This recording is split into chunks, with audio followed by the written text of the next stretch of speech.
Good evening, everyone. I'm Manish Samnani. I run a center called Soch in National Capital Region of Delhi. And with me today for this FB Live program is Ms. Joanne Lara. Joanne is traveling all the way from US for a 5-day conference here at ICDDRB, jointly organized by Faith Bangladesh, ICDDRB, and Soch. Joanne is an executive director of Autism Movement Therapy Incorporation. She's also the executive director of Autism Works Now, an organization that works for jobs and vocational training of adolescents and adults in the US. Joanne is also an adjunct faculty for the National University. She has an innovative program for children with special needs of all age groups, and we'll talk about her program and her innovations in detail, along with our main theme, jobs and vocational training. Yeah.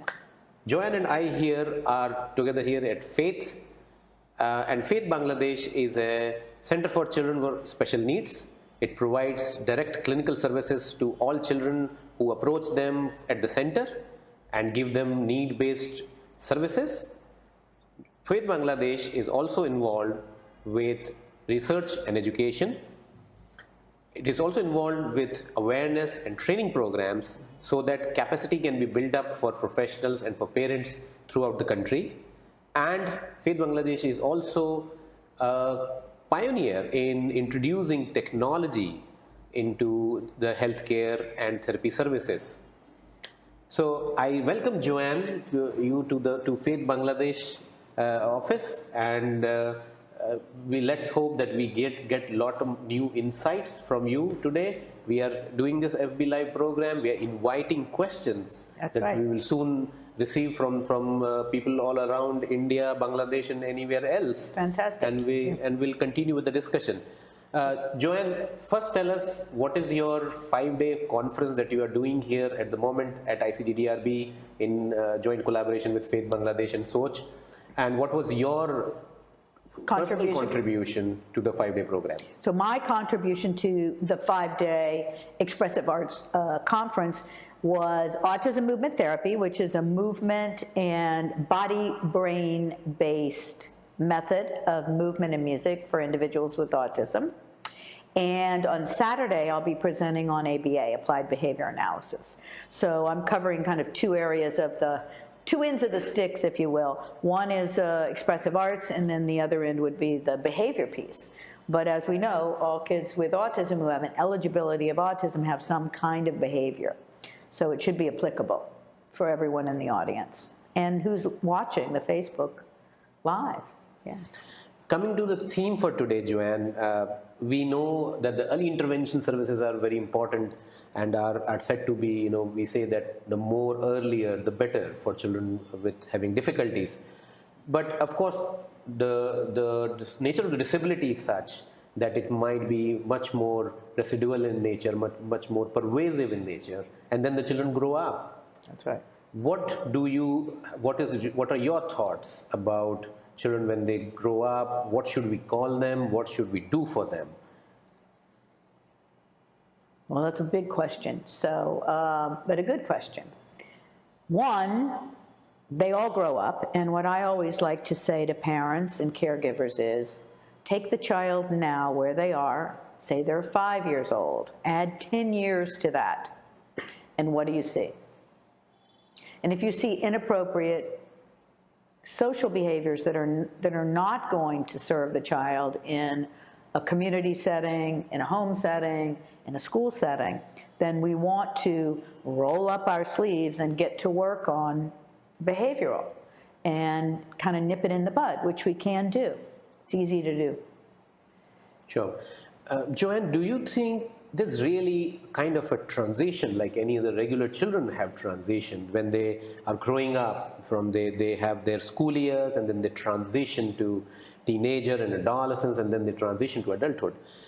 With children, since they are always supported, taken care by the family systems, and the family systems are such in this region, in India and Bangladesh and neighboring countries, that we are inherently committed for our lifetime to our children. we never send them out of our houses, even if they are grown ups, even if they are independent. For children who have difficulties, we have even more commitment to them in a way, and we kind of we are completely protective about them. Do you think these children actually have a transition?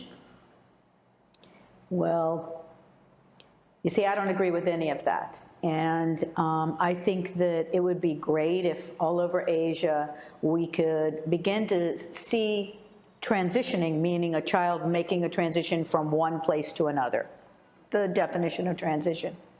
If we could see and work towards independence and self-determination in each one of those transitions, and transitioning meaning from when they're young to preschool, preschool to school, and then within the school structure, middle school, high school, and then transitioning out of high school into what? Vocational center, job.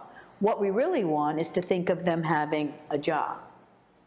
And if you don't have the independence and self-determination, and you're being coddled and you're 22, and it's all a great idea that the family's taking care, and I don't mean to negate that the family shouldn't support and love the child. What I'm looking for is the ideology of independence and self-determination in order for this child to get from here at 3 years old to a job when he's 22. And he's not going to do it if he's still holding on to his mom's hand. And that's what we have here, sadly. Tulika Datta from Chittagong has a question about her son. Good. And his son, Aryan, is 8 years, ASD, nonverbal. Since last 3 to 4 years, he keeps biting onto his fingers of hand and feet. He peels the scrambled skin. And since last 3 to 4 months, he has started to bite his hand and fingers along with creating E and R kind of sounds.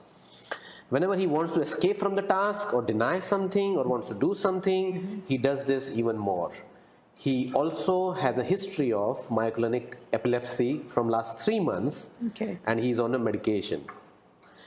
She would like to know from you if you have any advice about her son's self-injurious behavior. That's right. He has SIB, self-injurious behavior. He's 8 years old.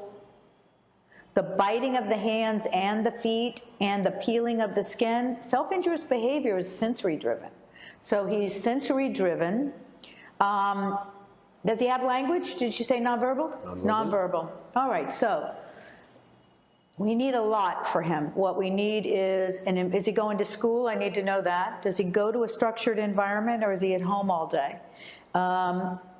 If he's at home all day, you really want to think about how you can create learning centers within your home if he's not going to school, and time them so that at 1 hour in this area, then make him transition to another area where he does something different, and then in another area where he does something different, take time out for a lunch so that you begin to make structure in the home. Self-injurious behavior, as I said, is sensory-driven. So if you don't have anything to do, and you like the way it feels when you bite your hand and your toes and peel the skin off, that's what you're going to do. So you're going to have to replace that behavior with a more meaningful behavior for him. The arts are great for that. You could have an art center in your home where he could, you could start to work with him with, if he didn't eat it, clay, paints. You should have a sensory seeking area for him, maybe a small trampoline, a little trampoline like you get. I know you have one of those at your centers, I saw it. So one of those small trampolines where he can get on and he can bounce and he can fulfill that sensory seeking behavior that he's looking for. And then try to, if you can, get him in a school, get him in a structured environment, get OT. He needs all the services, OT, speech and language, and behavior, ABA. Get all the services. And we need to also take care of the skin being broken down at the moment, I guess, because the first thing should be to protect the integrity of the skin. She can put gloves on. You can find some gloves, get gloves and put them on. Many of our kids do wear, kids that have SIB on their thumbs, where they'll rub this raw and it bleeds. We wrap the hand, or put a glove. I would do gloves. I would put gloves, and I would put socks on the feet. If you put socks on the feet, he's probably not going to be biting his feet, his toes. So you're going to have to kind of be one step ahead of him, but at the same time, you want to get in there and replace that behavior with a more meaningful behavior. Yeah. So he may be telling you he's not challenged in his home, that he's bored. Yeah, quite possible. Another question from Jannat R. Arifat is, there are two questions. What is the most effective ranges of ages for early intervention? And the second is, I want to know what is the maximum age for intervention for complete recovery? All right, two questions. First one, early intervention's the key. We start intervening at sometimes 8 and 12 months in the States. So as soon as you get a diagnosis, you need to begin to seek out what kind of services you can get for that child. So with that said, there's no maximum age. I know residentials who work with adults who are 55 years old who are still working a very, very strong ABA behavior program with them. Full recovery, the jury's out on that. We don't really have what we consider to be a full recovery. We have people that are being able to, with autism, who are being able to function very well in their environments, like Stephen Shore, Temple Grandin, and lots of other individuals. Alex Plank is a friend of mine. He has wrongplanet.net. He's on the autism spectrum. He has a master's from Mason.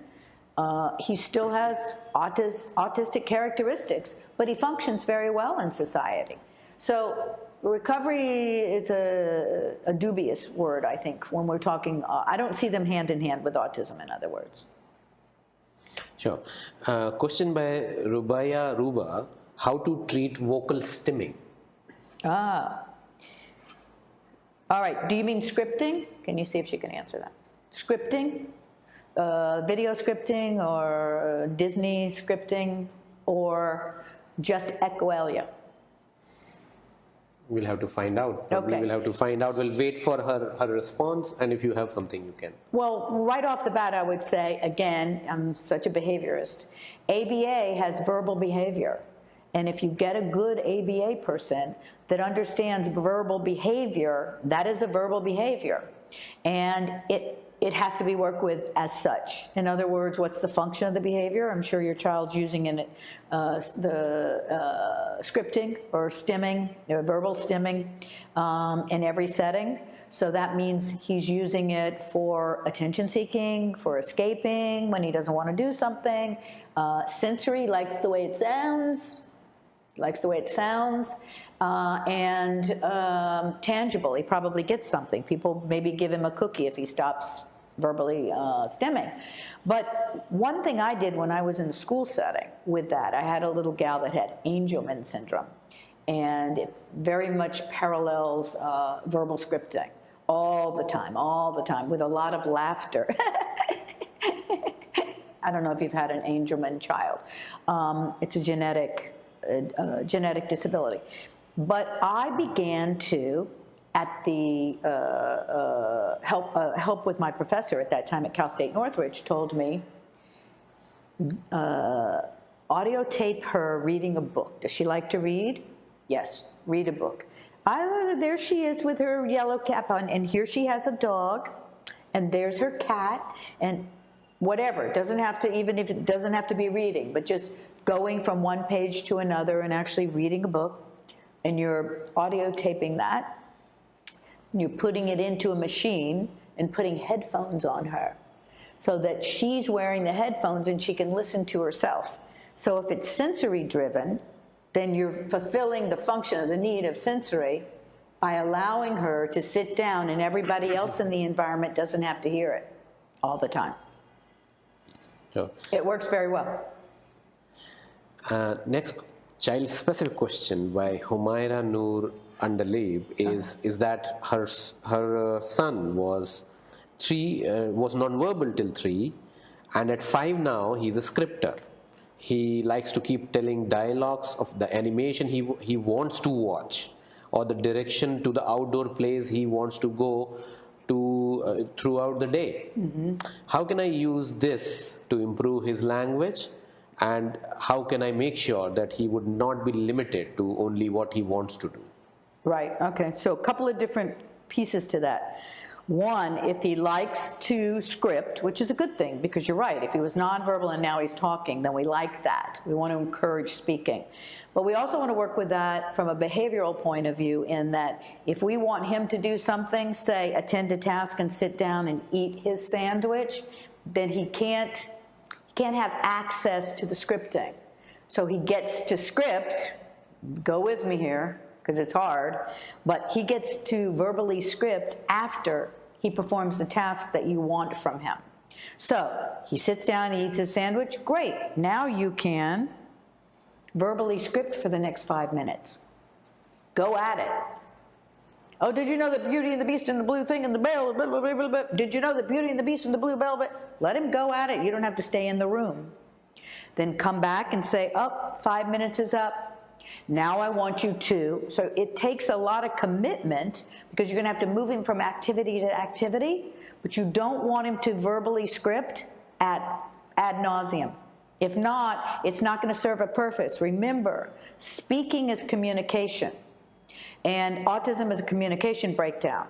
So if he doesn't understand what communication is for, meaning he doesn't know that communication is between two people to exchange ideas and to get what I want, and for this person to get what they want, then he doesn't really have language. He's stimming on his own sound of his own voice and Disney characters. So that's not communication the way we want him to have it. He needs speech and language as well. Before we go to the theme-based questions, I have another child-specific question from Jannat Ara Rifat. Okay. Son Nuzair is 3 years, 10 months old, has only one word for last 9 months. Okay. Very active, but he tries to play all alone, lines up things. They have a formal assessment through doctors, and they have put at ASD ? Or borderline. He got clean chit from doctors on brain's clinical examinations. Okay. Was recommended ABA and VB from Singapore, and they are looking for any recommendations for us where in Bangladesh or India we can get a comprehensive treatment and assessment. All right, well, he sounds like he already has an assessment from Singapore, correct? It seems like everyone takes their children to Singapore. Is that right? Sounds like that. Maybe. Okay, that's good. Well, they know what they're doing. That's good. He sounds like he has classic autism. So with the lining up and with the no language, so he hits 2 of the criteria, which is speech and language, social, and we don't know if he has behavior. I'm assuming he probably does. You want to find a strong behavior ABA. He's young enough that you could put him in an ABA program for 2 or 3 hours a day, 2 or 3 hours a day, and probably see a lot of progress. And they're in Bangladesh. Did she say she was in Bangladesh? Yes. Okay. In Bangladesh, there are a number of ABA centers. In fact, at the conference, we've seen a lot of ABA people. So maybe we can give out that information for some of these centers on Saturday. I don't actually have the name of them with me. But there are centers here. You want to find a good center here, and early intervention's the key. I'm sure even Faith Bangladesh is keen to. That's right. Looking for. Maybe give a call to Faith Bangladesh and find out some of the names of the centers of people that are at the conference. We've met a number of people at the conference. Yes, if they have. Right. So next question from Sumitra Paul from Kolkata is about, along with therapies, what is the best age for starting pre-vocational training? And should the pre-vocational training for kids be based on kids' strength and preference or choices? Yes. It should be based on their preferences and their choices, but you want to start early. 13, 14 years old, you want to begin to say, what do they like, what do they want to do, and then make sure they have access to it. A lot of our kids love plants and being outdoors. Horticulture is something to begin to think of as a job that equates to a paycheck. We have a catering, Autism Works Now is a catering company. So I have a van, and all my adults 17 and older work on the van, and it's a dessert and coffee truck. Things like that. Sometimes we have to start our own organizations in order to get what we want. Go out there and start your own business for young individuals on the autism spectrum. That makes me come to the next question. Apart from horticulture, Joanne, what kind of jobs do you think autism people can be very successful in? I've seen them be very successful in medical coding, because a lot of our kids are numbers kids, and they do really well with Excel sheets and putting numbers in Excel sheets for corporations. Bakery, very good. Anything that's a task analysis, where you can put a task analysis on the wall, and you do this, and you do this, and you do this. That works well. Horticulture, graphic design. Some of our kids are very talented. Give them a computer. If they like animation, make sure they have access to Adobe suites. What else? Car detailing, IT. A lot of our kids are great with technology. Horticulture, bakery. They could even be doing laundry, folding, and as Stephen talked about, for some of our more severe kids, who you could take in laundry. They could be doing laundry, folding. It could be a business. There's lots of it. But you want to see what they like. You know, you want to make sure they like doing it. And so, what kind of a program would you recommend for young adults to be able to make them prepared for a workforce? Well, I love my program, which is Autism Works Now, and we do have a book. It's called Pre-Employment Skills to Jobs Training, Autism Works Now, and you can get it on Amazon. That has a lot of worksheets. If you're a school or you're a parent of an older individual, 14 and above, and you want to begin to look at the skill set that's required to get and keep a job, that's our book, and it's great, and it's for replication. We want the program replicated. But you want to think early on. You know, we don't want to wait till someone's 22 years old and then say, oh, what do you want to do with your life? It's too old.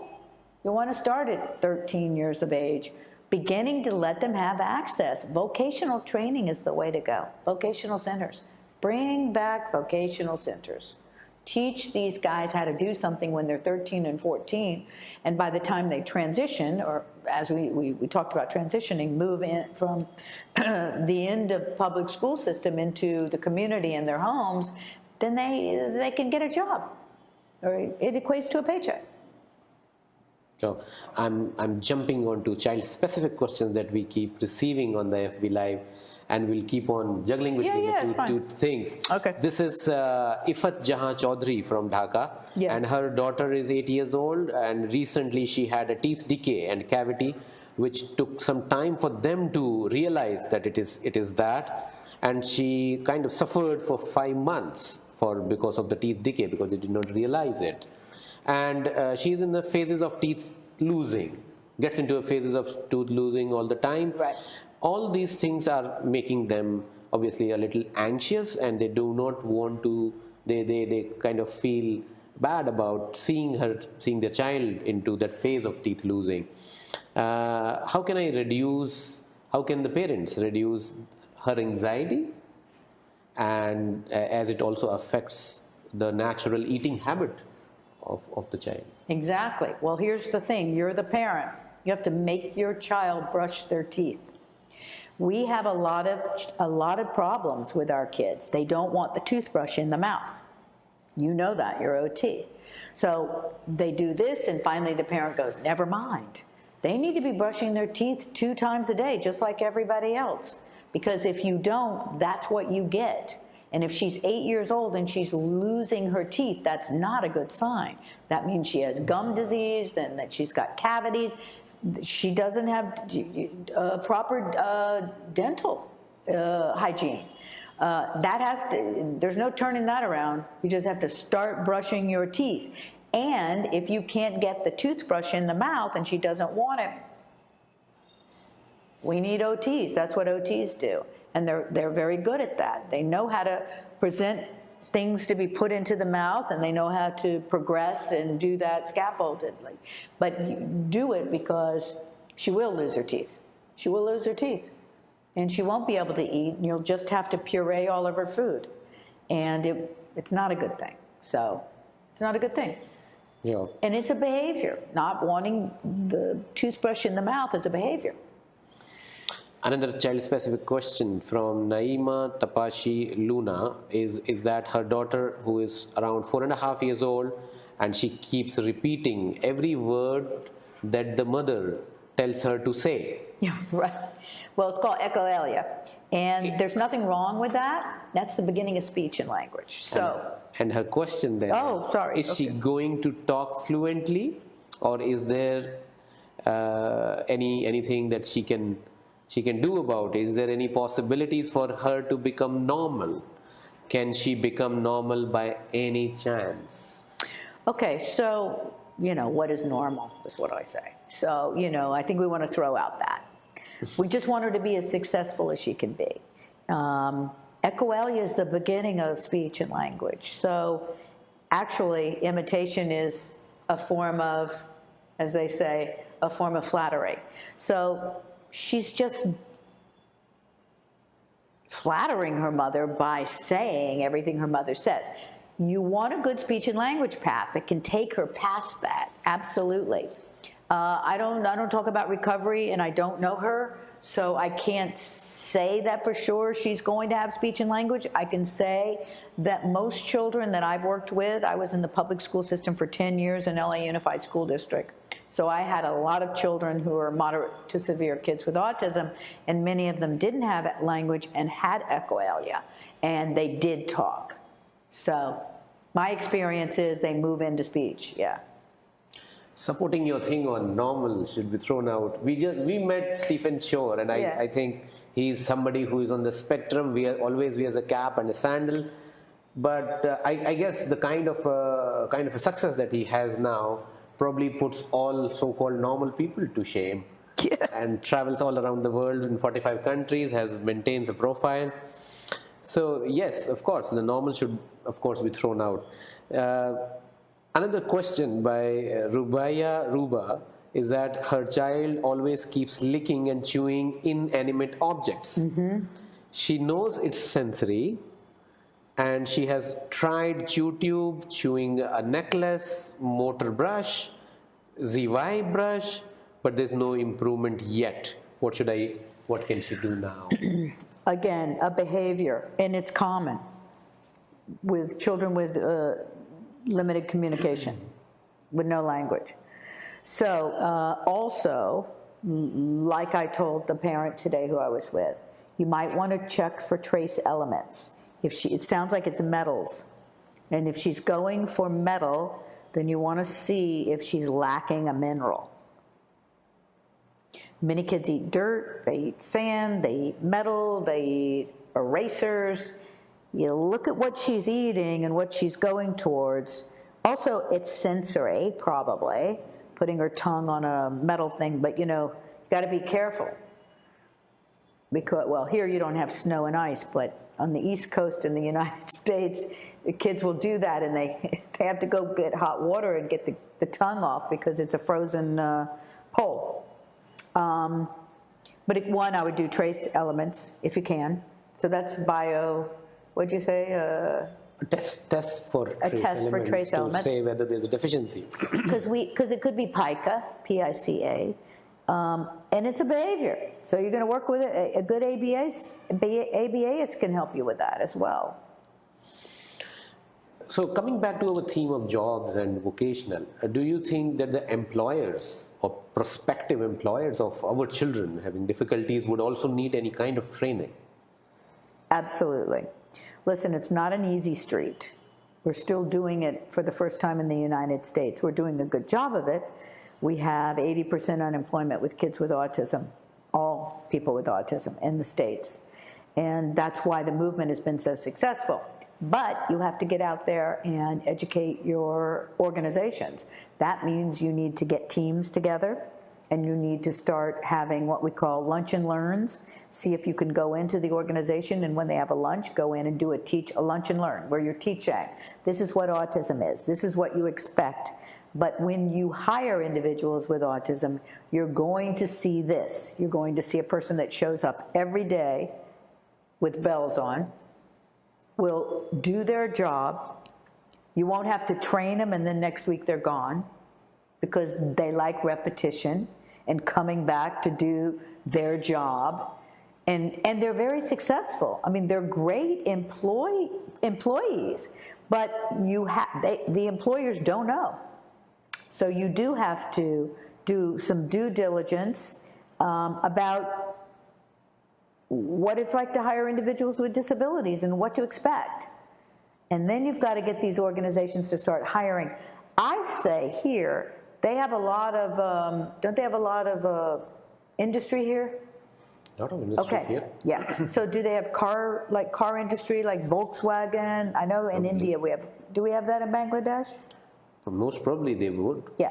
So, hit up these big organizations. Go out and find somebody who has a child with autism who's the big COO. Get them on your side and start talking about older individuals getting jobs. And I bet you'll get some of your kids in there. You just have to start, it's like you have to crawl before you can walk. But it's possible. And I think it's kind of a next step that you want to look at here. You want to look at the big picture. First, you have to get this in Bangladesh, you need to get the kids in schools. So you need special ed curriculums where teachers can get a credential at a university, go to school not for one course, I'm talking 4 years, so you can learn how to be a special educator. You're spending the most time with anybody else, the teacher is with the child. 4 or 6 hours a day. They need to know what they're doing. They need to be credentialed. Relating to it, this question by Jannatara Rifat is how to find the domain of interest for the special child to administer vocational training. The domain of interest. Well, there are vocational interest assessments. And you can find them online. GIST, J-I-S-T, has the most comprehensive assessment tools for figuring out where an individual falls in the employment area. And they have from very moderate to severe to very high functioning individual assessments. Like some of the assessments are picture exchange communication. So you can get a handle from an individual who's maybe not so verbal what they want to do with their life. So it's J-I-S-T, GIST. And how prepared do you think an individual with autism needs to be before they get a job? I think it's a case by case, and I think if you find something that a child or a young person with autism likes to do, give them the opportunity to do it. Just jump in with both feet, and they might need support. They might need a work coach. We call work coaches in the United States that goes with them for a certain period of time, helps them know where they check in, where they put their lunch, what time do they take their breaks, what's expected of them. Put a work coach with them. But get them working. Listen, 60 years and nothing after high school, nobody wants to wish that on anyone. At the back of your parents' house doing nothing, it shouldn't even be an option. And how should the stakeholders, the school, the therapist, the parents, anyone who is concerned about child, has been working throughout the childhood up to the adolescent and adulthood, how should they be ready for the transition to the workforce or to the job thing? Well, they're really the bridge, aren't they? our families, our stakeholders are the most important people in our kids' lives, from when they're little to when they're adults as well. Not saying that you want to pull out, that bridge, but I also want to say that at some point you've got to let the bird fly, and that means not coddling. You don't want to be calling the employers to see if your son can have a job there. Wrong, wrong, wrong, wrong, wrong. Because who's going to give a job to a person whose mom had to call? This happens in the States too. They say, well, Joanne, I called and I asked if they would have an interview with my son, and they said no. I said, first rule of thumb, you don't call, he does. He calls the person. But then again, you need the pre-employment skills to teach the person to be able to call. And that's what we do with Autism Works Now. That's what we're doing with this program. Teaching those pre-employment skills so that the individual can be successful, make his own call. Nobody's going to give somebody whose mother called a job. They're just not going to do it. Doesn't matter where you go in the world, they're not going to do it. They're going to be, why did his mom have to call? I'm sorry, we don't have any openings. Sure.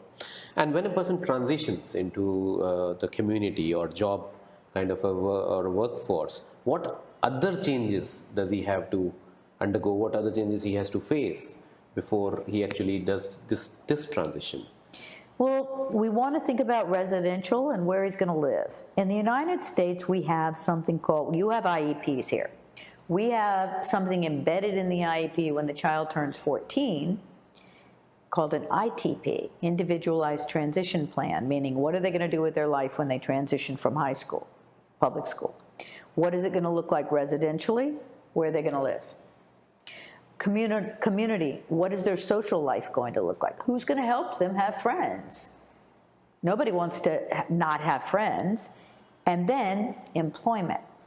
So we start at the age of 14 with assessments, like I talked about, and preparing the child for residential if they're going to move out of their parents' house. Many of our kids move into residentials.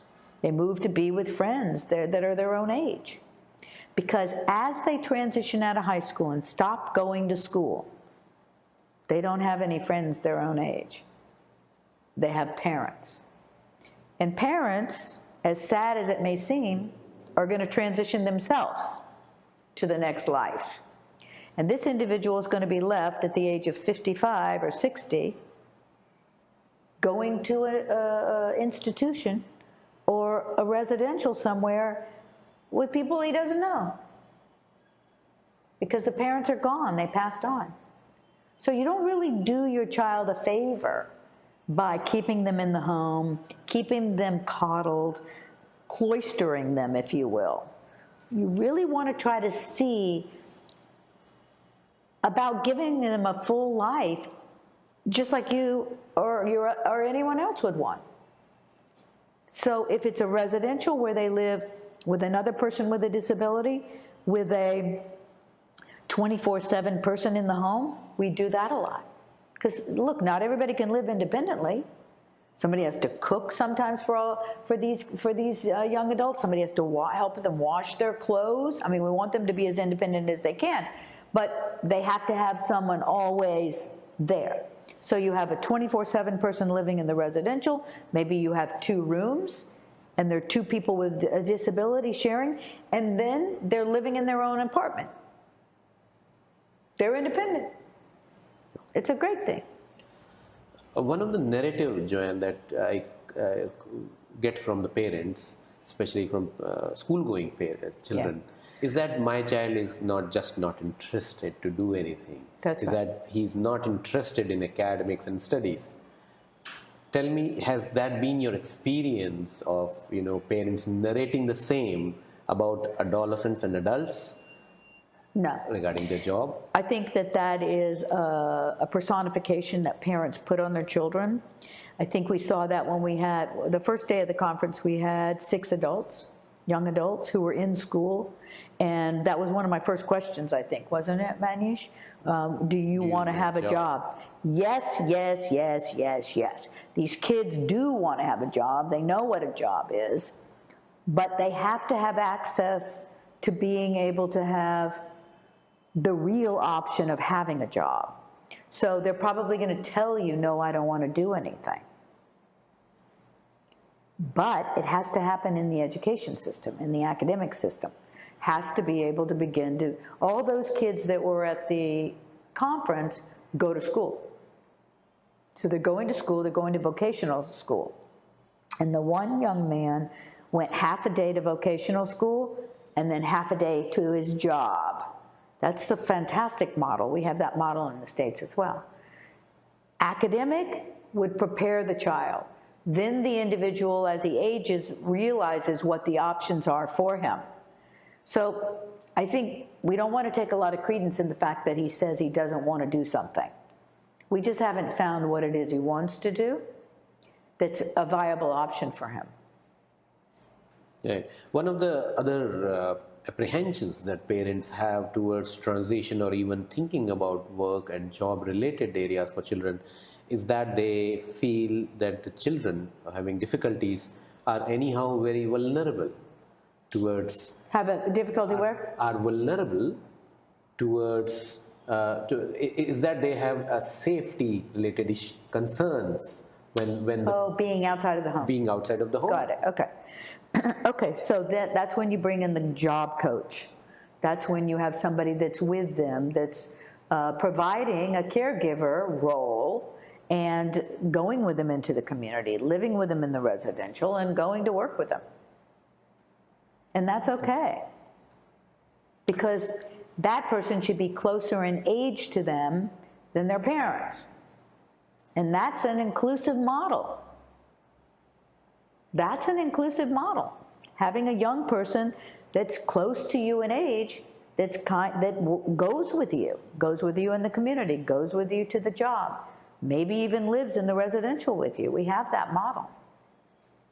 And do you think the moderate to severe kind of a category children have an equal ways or methods or opportunities as good as the milder children will have?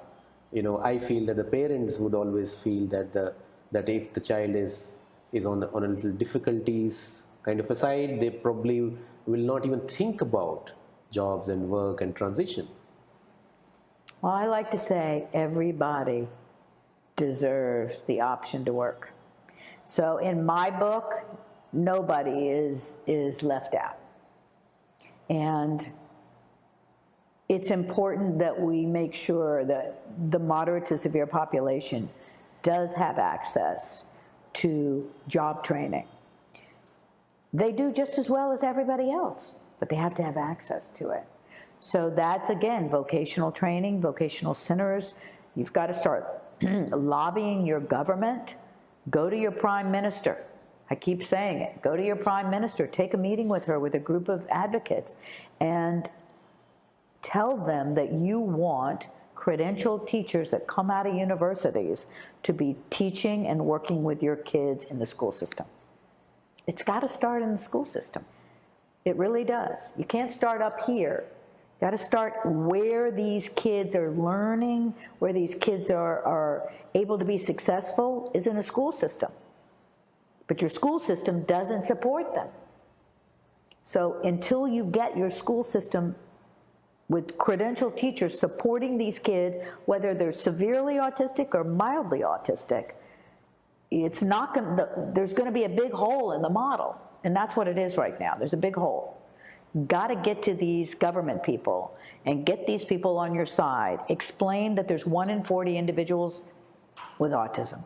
Explain that it's going to cost them more to take care of these kids. Oh, they don't take care of these kids. They're not responsible and they don't give any money, I guess. Is that correct?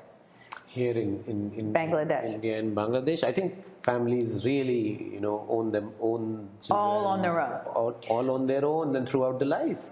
Yeah, so take another meeting with another group of people and get that government supporting and getting these services for these kids. They should be paying for speech and language. They should be paying for respite for the parents to go out to dinner once a week and have a good time, and also go shopping without having to have their child with them, because it's very hard. They should be paying for speech and language. They should be paying for ABA. They should be paying for residential if that child wants to transition into a residential setting. They should be paying for vocational centers in this school, in the school system, and they should be paying for credentialed teachers to teach their kids. You got a lot of work to do here. There's a lot of work to do.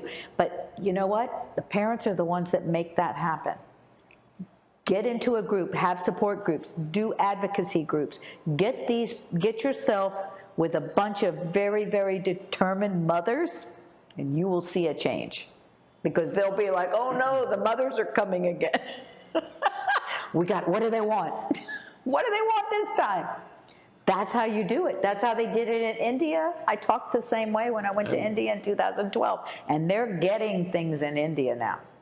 I'm sure there are a bunch of, or maybe more than that, committed mothers who will one day come together, and they're already doing it. In India, they're coming together. They need to do it here. Yeah, sure. But on the other hand, Joanne, I would also inform you that a lot of jobs are in the India and the neighboring countries are also seen as not like jobs that earn you real value and respect. Say, for example, doing dishes maybe, or doing laundry would not be seen as having the same kind of a respect as doing computers. That's right. But you want to know what I think about that? Well, the children, I think you shouldn't put your own value system on your children. And I think that your child might be very, very happy washing dishes and going to a job and earning a paycheck. You might not be. And that might not be something that you would entertain as a job for yourself, but that doesn't mean that that's not going to make your kid happy. And I think we have to stop looking at jobs that way. They do it in the States too. And I say to the parents, it's not about you. Yeah, you've got a college degree and you've got a master's, and you're not going to be washing dishes somewhere. But that might be the perfect thing for him. He might like getting up every day, going to work, having some friends, getting a paycheck, and doing his work. That might be just the thing for him. So stop putting your own value system on your children. Joanne, tell us more about your Autism Works Now program. How and what is it doing for the community of young adults with autism? I'm very proud of the program. We started it 4 years ago with Temple Grandin and a big kickoff in Los Angeles. Temple Grandin and Friends, Autism Works Now. We're in our 4th year. We have a book that's for replication. I keep saying it. I want you to go out, get the book, replicate it. And if you need my help, you'll call me. We'll give the number, or you'll Facebook me and message me and say, we want to bring you over for you and your director to teach us how to set up the program. That's what we do. Susan and I replicate. We have a one-day workshop where we can replicate that program for you and help you do it in your own communities. But the important thing is get started at wherever level you are. You don't have to wait for me. You can read the book. You can start having with other parents, getting your adult kids together once a week, 2 hours, preparing them for jobs. Just do your work. Just become an activist. But the program itself is called Autism Works Now. You can go to the website, autismworksnow.org. You'll see a lot of information there. We also have gloriouspies.org, glorious, Glorious, pies.org. You'll see the kids working. That is the companion sister program to Autism Works Now. Autism Works Now, they come every Thursday, 2 hours in an academic setting, and they learn all the skill set that we think is important in order to get and keep a job. Glorious Pies is the job. It is the catering company. And they work and they get a paycheck. And they're happy. And we are changing lives because of it. So most of our kids that work on that, on Glorious Pie's truck, have severe autism. They take the orders, they process the money, they talk customer service to the people. It's a fantastic thing. It's amazing. So go out and start your own company too. You don't have to wait for somebody to give your kid a job. Start your own company. So if somebody wishes to, kind of start a program that first prepares the young adult for a job and then offers or gets them a job into the work sector, what would you say as a pathway or step 1, 2, 3 for such Just a like I program? said, I would meet once a week and get a group of kids. We started with four kids, and now we have 12, and we have to turn people away because we have a big, long boardroom table, and everything's on Google Docs. Everything is technology. We got a big grant 2 years ago, and I bought everybody Chromebooks. So they all have Chromebooks. They're all working on Chromebooks. They're working with Google Docs. They all have Gmails. And we do a field trip once a week where we go to, once a month, where we go to a different organization in the community. So we're showing them what work looks like. Some of them don't understand job.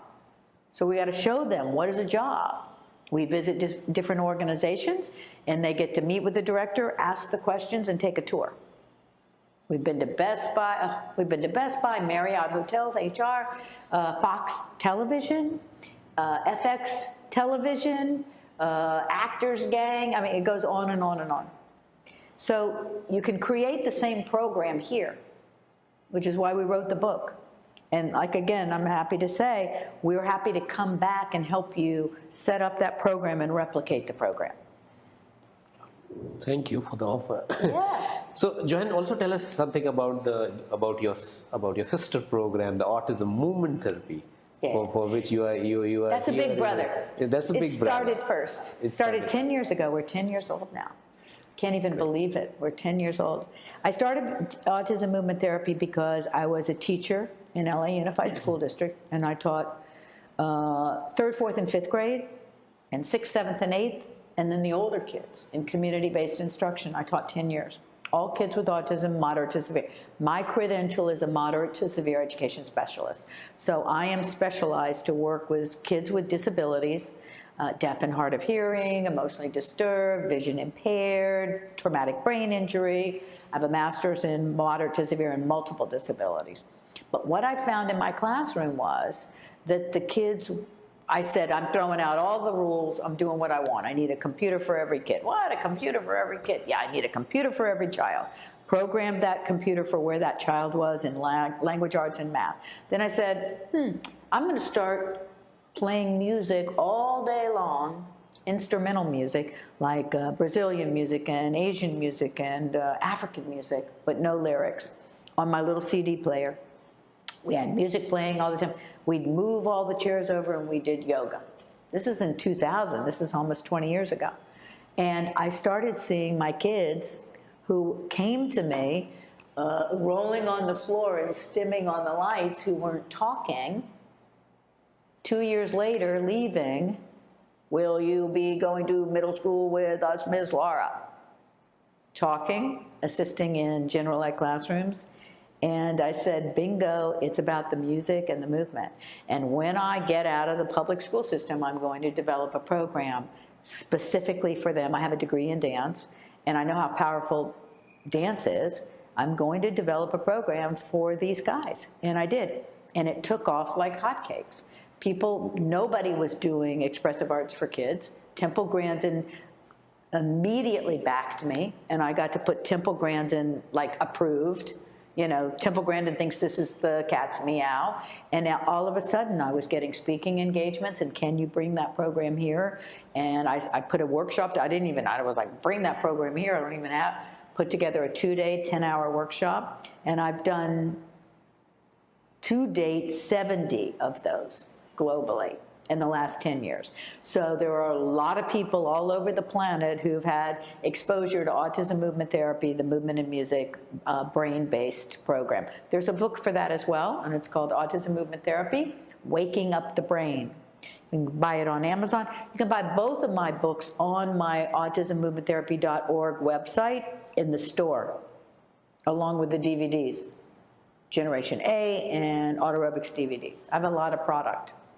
So apart from speech, language, and communication kind of outcomes, what else, what other outcomes have you achieved by the Autism Movement Therapy program, and in what kind of children? What diagnosis of children? Kids started talking. That was the first thing. I was like getting calls saying, I'm using your Autoaerobics DVD and my child is starting to talk. I was like, really? That's fantastic. I knew it happened in a school setting, but I didn't know if it would happen with the program, a dance program, specifically. So I was very thrilled about that. Behaviors are going to fall away. As soon as a child becomes acclimated to a social environment and knows how to be in it, then the behaviors are going to fall away. Behaviors come because I don't know what to do in this environment.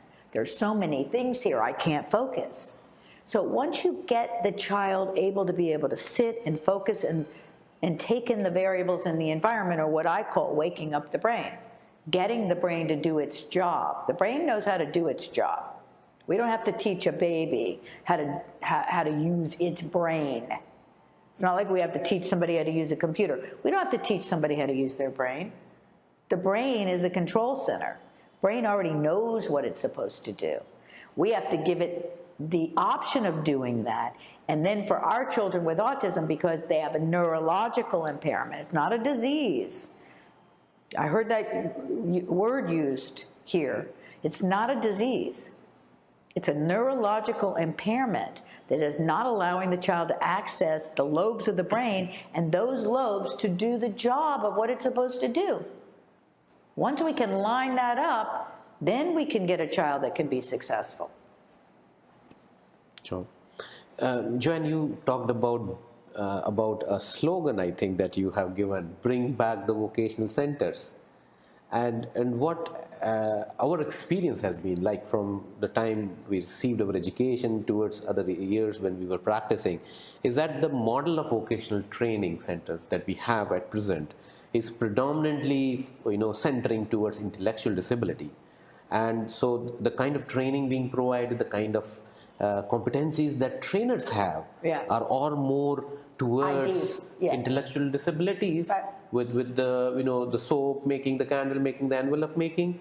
Yeah. How should, or We're what up should be against the that model? in the States too. What Yeah. should be the model? The model should be a real vocational hands-on center. working vocational center. I was on Hillary Clinton's Disability Employment Task Force team for a year before when she was running for president, for a year. And we met every Wednesday on a group telephone call from all over the country. So I got another insight into what happened to vocational centers in the United States. And they look the same probably as what you're talking about. In 1912, they were started because the federal government feared, because women and men were beginning to go to secondary education, college, and universities, they feared that there would not be the blue-collar workers, the road construction people, the iron people, the fix a car, fix plumbing, fix electricity, all these things. So they began vocational centers in the schools across the country. So if you weren't academically inclined and you weren't going to go to college, your other option was to learn a skill set that equated to a paycheck, and the federal government won. It was a win-win because we were still going to have plumbers and electricians and farmers and all the other things that are what we consider blue-collar workers in the United States. Well, when Bush came into office in 2000, the first thing he did was take away the vocational centers. The way he did it was he didn't mean to do this. This is what happened as a result of No Child Left Behind. He said our teachers were not highly qualified, and he wanted highly qualified teachers only, all the way across the education system in the country. So what happened was the people that were in vocational centers that were teaching agriculture, woodworking, metalworking, plumbing, electricity in the vocational schools, they didn't have the credentials. They were just artisans that were good at their job. And when they began the attrition rate, when they tenured out, they weren't replaced because you would be hard-pressed to find a woodworker with a degree, a master's degree in woodworking, and an educational credential. So that's what happened to the vocational centers.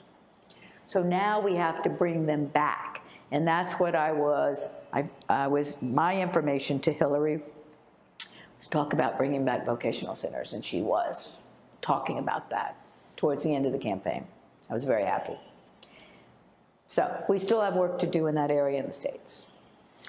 I think the other kind of a strong school of thought that we have to face in parents regarding the vocational training or vocational centers is that they somehow feel that the vocational centers, vocational training are just the other side of academics, mainstreaming, schooling. And they feel somehow that if you are asking me to choose on vocational training, you are actually denying me the academics, my right for my child for academics, mainstream schooling. And why should I do that? If I can provide for my child's education in the best of the school, irrespective of what his level is. Probably his level is bright, and I would like to continue him in the college and higher education. Well, first off, I would say it's not about you, because you know that's one of my favorite phrases. It's not about you, it's about the child. And second, I would say, well, you know what, a lot of the European structure of academics have been doing just that for the last 100 years, and they've been doing it very successful. So you have assessments. If you go to school in Germany, you get assessed all the time. And every assessment, it takes you to either an academic pathway or to a vocational pathway. That's a way to do it so that there's not a choice. The choice is made in the assessment of the child. Number two, I would say that here in Bangladesh, what I'm seeing is jumping to the full inclusion because someone told them that that's the right way to go. And I think it's case by case, and I don't think you can just blanket, I want all of our kids to be fully included. Because you know what? They don't all belong in full inclusion. They can't all access the curriculum. Why are we putting them in an environment that's not going to serve them? Because somebody told us full inclusion. Now that's what I see here now, and you know I say what I see, because that's me, I'm a bottom line person, and I think that needs to be reevaluated. I think you need special ed schools. I think you need special ed teachers. I think you need people that know how to serve people with special disabilities. And I don't think you should jump to a full inclusion model. General ed teachers have no idea what to do with kids with severe autism. They're running around the room, they don't know what to do, take the kid out of here, oh my God, they have no idea. So why are we doing that to anybody? One, the teacher, and two, the kid. We want to put the child in an environment where he can grow and be successful. And that's not always a full inclusion environment because somebody said full inclusion is the way to go. Putting a child with severe autism in a fully included classroom with general ed kids and a general ed teacher is not the way to do it. That kid's not going to make progress. He's going to run around the room for the next 12 years. And if that's what your idea of full inclusion is, and you think that's going to help him be successful, you're not thinking with the right vision. That was Joanne Lara, the Executive Director of Autism Movement Therapy, Autism Works, and adjunct faculty to the National University. On behalf of everyone who participated in the FB Live program and Faith Bangladesh, yes, I thank all of you and Joanne to be on this program. Yeah, thank you very much, everyone. Thank you.